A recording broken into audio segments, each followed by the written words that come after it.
Shalom, bienvenidos a Via Haftaj Israel, una frase hebrea que significa amarás a Israel. Esperamos que se queden con nosotros durante los próximos 30 minutos, ya que nuestro maestro, el Dr. Baruch, nos compartirá una enseñanza expositiva de la Biblia. El Dr. Baruch es profesor titular del Instituto Zera Abraham, con sede en Israel. Aunque todos los cursos del instituto se imparten en hebreo, el Dr. Baruch se complace en compartir este video semanal en inglés con doblaje al español. Para más información, por favor, visítenos en amarasaisrael.org. Aquí está Baruch y la lección de hoy. A veces nos encontramos en un lugar donde preferiríamos no estar. ¿Qué debemos hacer? Huimos u oramos y le pedimos a Dios por un cambio. A veces podemos pensar que esta no es la ubicación correcta, pero eso es porque Dios no solo quiere redimir ese tiempo, sino la ubicación para Él. Bueno, saquen sus Biblias y veamos una vez más el libro de Apocalipsis, capítulo 2. Vamos a continuar en el estudio de esas 7 congregaciones, y cada una de estas congregaciones, como lo he repetido en varias ocasiones, están en el exilio. Y lo menciono porque el exilio demanda un cambio de carácter, un cambio de renovación, un cambio alineado con la voluntad y los propósitos de Dios. Y esa es una de las cosas que Dios está enseñando a estas congregaciones. Veamos entonces el capítulo 2. Ya estamos listos para la tercera epístola, la epístola a Pérgamo. Y leemos en el verso 12, «Y al ángel o mensajero de esa congregación, dirige estas palabras a la congregación de Pérgamo y escribe lo siguiente. Así dice aquel que tiene la espada de doble filo». Una de las cosas que quiero que noten es que esta espada de doble filo está relacionada con un arma que produce muerte.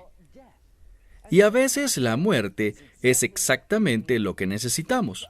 Debemos entender que hay cosas en nuestra vida que necesitan ser aniquiladas, cosas a las que debemos renunciar, cosas que necesitamos que Dios separe de nosotros. Y una de las cosas que aprenderemos de esta congregación es que hay muchas cosas que necesitan ponerse bajo la autoridad de Dios. Veamos nuevamente, dice, «Tengo una espada de doble filo». Lo dice porque veremos que esta congregación se encuentra en una ubicación difícil. Dice, «Conozco tus obras y que tu lugar es donde Satanás habita». Es decir, su lugar está ahí mismo, en esta ubicación. ¿Qué aprendemos de esto? Bueno, lo primero es que si nos vamos a enfrentar al enemigo, es mejor que estemos preparados. Necesitamos a alguien de nuestro lado, alguien con la herramienta adecuada, un instrumento de guerra. Esto es lo que Mesías le estaba enseñando a esta congregación, que ellos estaban en una batalla espiritual, que se encontraban en una ubicación en la cual el enemigo era fuerte. Debían entender que no se trataba de huir de la situación, sino de estar preparados para la batalla. Verso 13. «Porque yo conozco tus obras y el lugar donde vives, porque allí está el trono de Satanás. Pero te has aferrado a mi nombre y no has mentido», es decir, que no has causado una mala impresión de mi verdad. Noten lo que encontramos en este versículo. Encontramos 2 cosas, que no han mentido en contra de qué. Es la palabra para fe, pero ya hemos visto que hay una relación entre la fe y la verdad en la Escritura. Noten el resultado. Porque están en esta ubicación donde Satanás es fuerte, él tiene su trono allí, y vean el resultado que ya lo habíamos señalado. Aquí vemos que el resultado es el martirio. En el versículo 13 vemos, «En los días de Antipas, mi siervo fiel». Lo que quiero que entiendan es que en este lugar, un individuo fue asesinado. Habíamos hablado antes de eso, pero ahora tenemos un nombre. Y lo más importante que podemos decir de este individuo, aunque no conocemos cómo era su familia, no sabemos cuál era su ocupación, No conocemos nada sobre él excepto por una cosa: entregó su vida por la verdad del Mesías. En realidad, eso es todo lo que debemos saber de una persona. Si me preguntas, ¿qué me gustaría que pensaran los demás de mí? Me gustaría que pensaran que viví mi vida para Él. Esa es la meta de todos nosotros, o debería ser la meta de todos nosotros. Cuando observamos este pasaje, vemos una persona mencionada. Su nombre es Antipas, y fue un testigo fiel. No negó la verdad. Y fue asesinado en esta ubicación, en la fortaleza, o literalmente el lugar donde Satanás tiene su trono. ¿Cómo debemos entender esto? Bueno, muy similar a la segunda congregación de la que hablamos, porque aquella ciudad también era conocida como una fortaleza para la idolatría. Había cosas en esa ciudad relacionadas con la idolatría de una forma exagerada. Esto era algo importante para el pueblo, y una vez más veremos este conflicto, donde la verdad de Dios entra en conflicto con los caminos y los deseos del hombre. Y el resultado es este: algunas cosas tendrán que morir, algo tendrá que ser eliminado. Y en esta ubicación vemos que el enemigo es muy fuerte. Verso 14. Aunque esta congregación está haciendo algunas cosas positivas, noten lo que dice en el verso 14. Pero tengo unas cuantas cosas contra ti, que entre ustedes hay hombres que se aferran a la ley o a la doctrina de Balaam, o como algunas traducciones dicen, Balaam. Nos está hablando aquí de Balaam, un individuo que era un profeta de Dios, alguien a quien Dios le comunicaba verdades. Pero este es el problema. No estaba comprometido de todo corazón con eso. Conocía la verdad, pero quería rebelarse en contra de ella. Pero no de una forma abierta, digamos que de una forma encubierta. Si vuelven y estudian la historia de Balaam en la Escritura, verán que un general, mejor dicho, un rey, quería contratarlo para maldecir a Israel. Balaam dijo: no puedo hacerlo porque Dios no me lo permite. Eso es algo contra su voluntad. Así que te pregunto, si ese es el caso, ¿cuál es el problema cuando dice: tengo unas cuantas cosas contra ti, porque allí están contigo hombres que se aferran a las doctrinas y enseñanzas de Balaam? Esto fue lo que Balaam hizo. Si revisamos en dos lugares en las Escrituras que les voy a mencionar, si vemos primeramente en Judas, en el único capítulo que tiene Judas, versículo 11, y en 2 de Pedro, capítulo 2, versículo 13, ambos dicen prácticamente lo mismo, que Balaam se opuso al camino de Dios. Y se opuso porque él codició la ganancia ¿de qué? La ganancia del engaño. ¿Cómo fue eso? Esto fue lo que pasó. Balaam no maldijo en forma explícita a los hijos de Israel, pero en una forma encubierta le enseñó a Balac cómo ponerle tropiezos a los hijos de Israel, cómo caer en idolatría.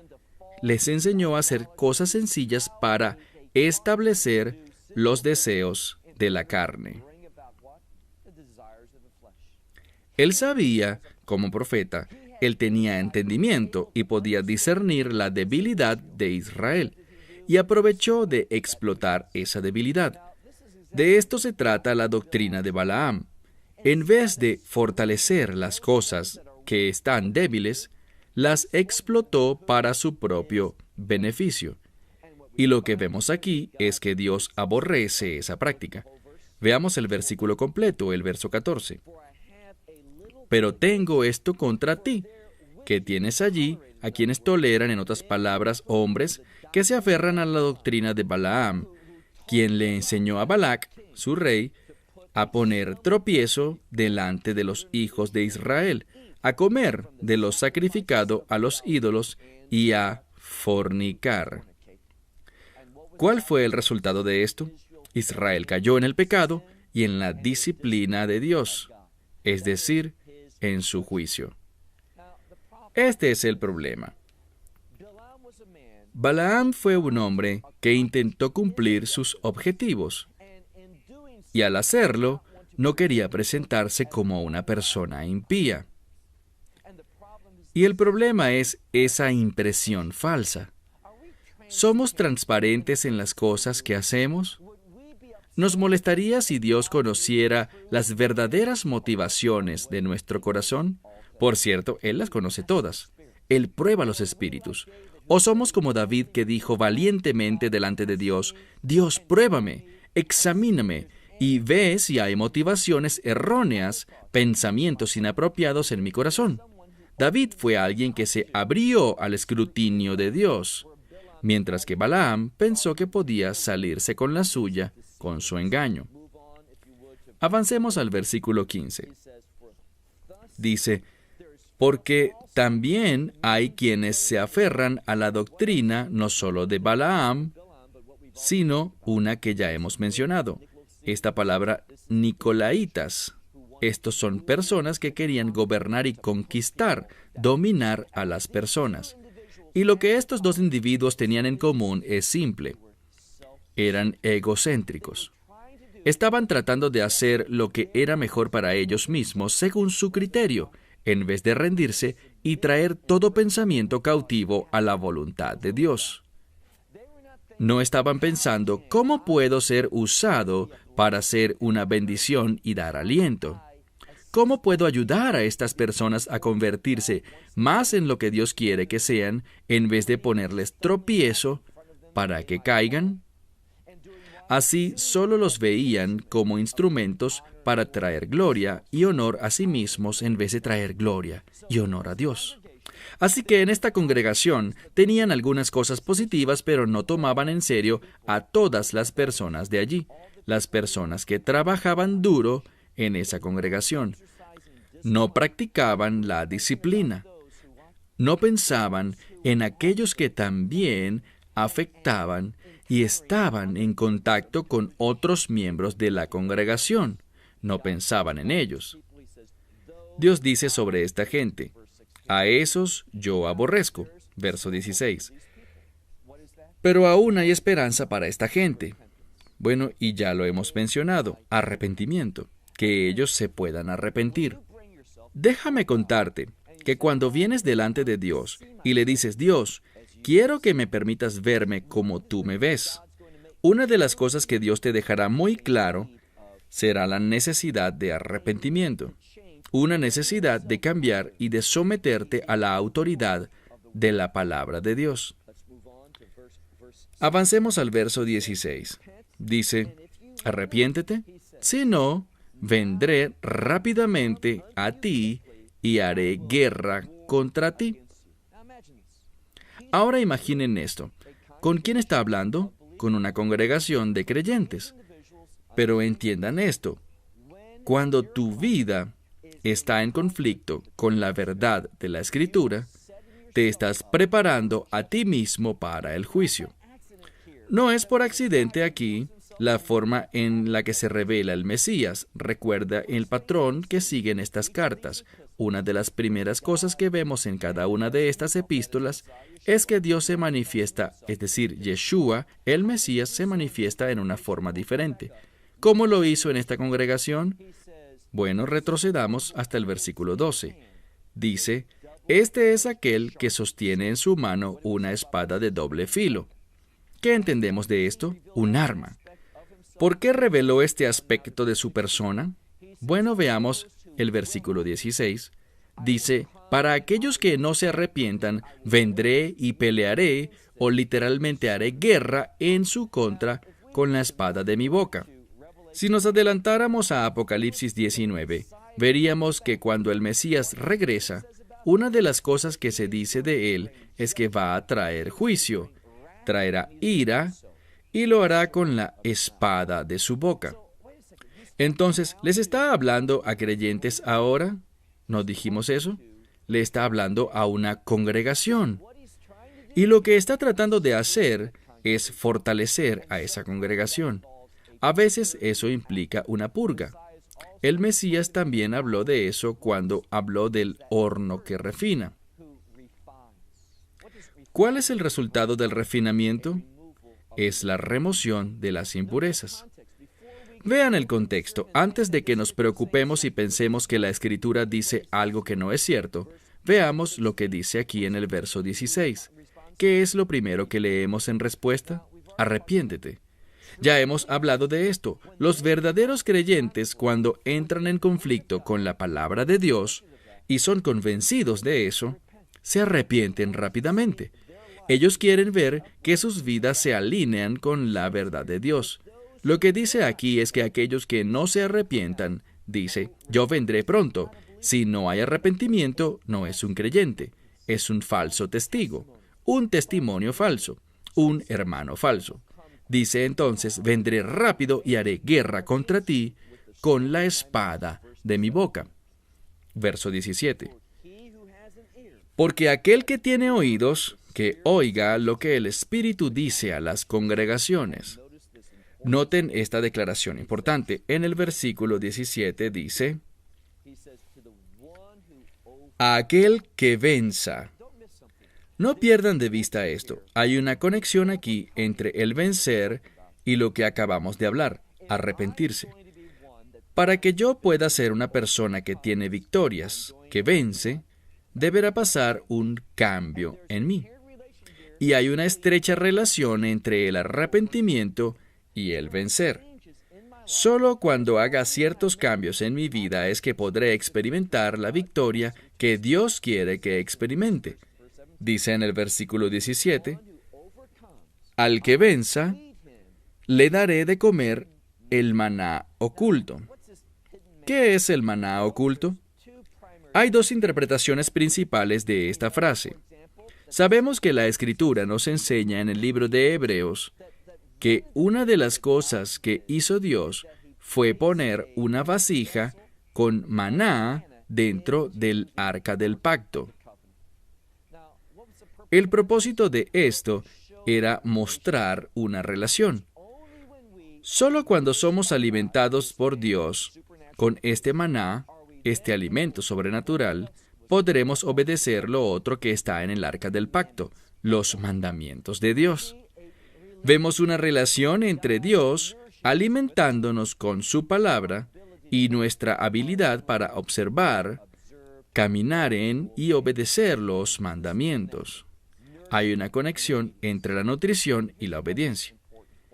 Pero aquí hay otro punto importante, y es que el maná está relacionado en primer lugar con los hijos de Israel en el desierto. Dios los llamó y nunca hubiesen podido completar el viaje sin su provisión, sin este maná. Creo que le está diciendo a esta congregación que nunca serán las personas que Dios quiere que sean, nunca vencerán el lugar donde viven, es decir, ese trono de la autoridad de Satanás, su lugar, su fortaleza. Nunca podrán conquistar eso y dar testimonio si dependen de sus propias fuerzas y sus habilidades para lograrlo. Por eso dice, al que venza le daré de comer del maná oculto y le daré una piedra blanca. En algunas comunidades, cuando uno iba a ser juzgado, había testimonio. Y al final, el jurado votaba y entregaba una piedra negra o una piedra blanca. La piedra blanca representaba que había sido absuelto. La idea de este contexto es justificación. Una piedra blanca es sinónimo de justificación y esto es lo que les está diciendo, que la única manera en que vencerás al lugar donde estás, la única forma en la que obtendrás victoria en medio de tus circunstancias es a través de entender mi justificación. Que yo te he justificado, lo que significa que podemos tener intimidad con Dios como resultado de la justificación con el propósito de ser transformados en una nueva creación. En otras palabras, todo el énfasis de este pasaje para esta congregación en la segunda parte es el arrepentimiento. ¿Qué es arrepentimiento? Es cambio. ¿Cómo se produce el cambio? ¿Voy a esforzarme mucho para hacer que suceda? No, eso no es lo que dice. Dice que este cambio es el resultado de la justificación, que ahora puedes tener intimidad con Dios y por la intimidad con Dios te conviertes en una nueva criatura. La justificación nos lleva a la renovación, por eso dice, te daré una piedra blanca y sobre la piedra va a hacer algo, te dará nota el contexto, un nombre nuevo. Nos hemos distanciado de una verdad bíblica en el libro del Apocalipsis por unas cuantas lecciones. Les mencioné que Juan toma verdades del Antiguo Testamento, usualmente proféticas, y trae algunos versos muy conocidos al libro de Apocalipsis, y les da un nuevo contexto, los entrelaza con otras escrituras para que podamos tener una revelación más completa de los propósitos y planes de Dios. Y cuando vamos nuevamente a este último versículo de la tercera epístola, noten lo que dice. Y sobre esta piedra estará grabado, no nada más escrito, estará grabado un nuevo nombre. Cuando escucho esto, pienso en la profecía de Zacarías, porque en Zacarías se menciona ese grabado de la piedra. ¿Y de qué eso es una reminiscencia? Bueno, eso nos recuerda el trabajo del Mesías. Y lo que vemos aquí es que esta obra del Mesías no es temporal. No tiene un efecto mañana y se desvanece en los siguientes días, ¿no? Él va a grabar en la piedra, lo cual indica permanencia. Él va a grabar en esa piedra un nuevo nombre, un nuevo carácter, que nos vamos a convertir en esa nueva creación. Todo lo que este pasaje trata como tema es el cambio. Y la pregunta que debemos hacernos es, ¿realmente queremos el cambio de Dios? ¿Realmente estamos comprometidos con la batalla en la que Dios nos ha puesto? La mayoría de las personas hoy, si se enteraran que Pérgamo es donde el trono de Satanás está, saldrían de ese pueblo en el primer autobús. No quiero saber nada de eso. ¿Dónde está la vida fácil? ¿Dónde está el spa espiritual? Allí es donde quiero estar. ¿Dónde es que la vida es fácil, las cosas están bien y no hay oposición? ¿Sabes dónde es eso? En la muerte. Un lugar donde no hay oportunidad de testificar. Un lugar donde el poder de Dios no se perfeccionará en tu vida. Y lo que pasará es que debido a que no hay obstáculos, no hay conflicto, no hay oposición, tú puedes depender de tus propias fuerzas. Tú puedes hacer lo que parece correcto ante tus ojos. Puedes ir por la vida sin experimentar batallas espirituales. Y ese es el problema de la mayoría de las personas. Y si esa es tu actitud, no estarás preparado para los últimos días. Creo que de muchas formas esta congregación en Pérgamo y su mensaje son muy reveladores para lo que necesitamos saber de nosotros mismos y de cómo opera Dios, para que podamos estar listos para esa batalla espiritual porque la hora se acerca. Vean nuevamente el último verso, versículo 17. A aquel que venza, lo alimentaré con el maná oculto. Le daré esa piedra blanca y en esa piedra un nuevo nombre que nadie podrá conocer. ¿De qué está hablando aquí? Bueno, esta palabra conocer está relacionada con una palabra que tiene que ver con experiencia.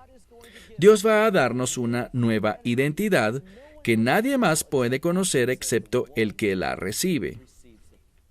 Y todo este pasaje del que hemos estado hablando es para contarnos sobre nuestra nueva condición, de quienes llegamos a ser en el Mesías. Todo esto es un resultado de nuestra relación con Él, y el catalizador para esta nueva relación es nuestra dependencia de Él. Así que permíteme preguntarte algunas cosas antes de terminar. Cuando alguien observa tu vida, las decisiones que tomas, la forma en que vives, ¿observan a alguien que depende de Dios? Los hijos de Israel vivieron en ese desierto por 40 años y dieron testimonio. Piensa en eso por un momento. ¿Cómo podría alguien vivir en ese lugar, un grupo de gente tan grande, sin la provisión sobrenatural de Dios? Es mencionada una y otra vez esta frase, la congregación del desierto. Y es esta palabra para testigo. Dios llevó a los hijos de Israel al desierto, y debido a la falta de fe, que significa una falta de redención a la verdad, Dios los mantuvo allí por 40 años. ¿Por qué? 40 es sinónimo de cambio. Piensen por un momento en las muchas veces que el número 40 aparece en la Escritura. Por ejemplo, el Mesías fue probado 40 días y luego la transición. Su ministerio comenzó. Y esto es lo que quiero que vean, que muchas veces nos encontramos en situaciones difíciles, desafiantes. Hay aflicción y hay persecución. ¿Por qué? Para que tengamos una oportunidad de demostrarle a otros nuestra confianza y compromiso con Dios, que el que está en nosotros es mayor que el que está en el mundo, y que no necesitamos entrar en pánico, no tenemos que temer, no tenemos que darle prioridad a todas estas otras cosas alrededor.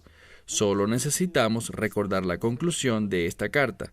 Solo necesitamos recordar que tenemos una nueva condición, que hemos sido hechos una nueva creación en el Mesías y que Él ha prometido que así como alimentó a Israel por 40 años en el desierto, que Él nos alimentará y nos sustentará y suplirá cada necesidad para que podamos dar testimonio de que pertenecemos a Él.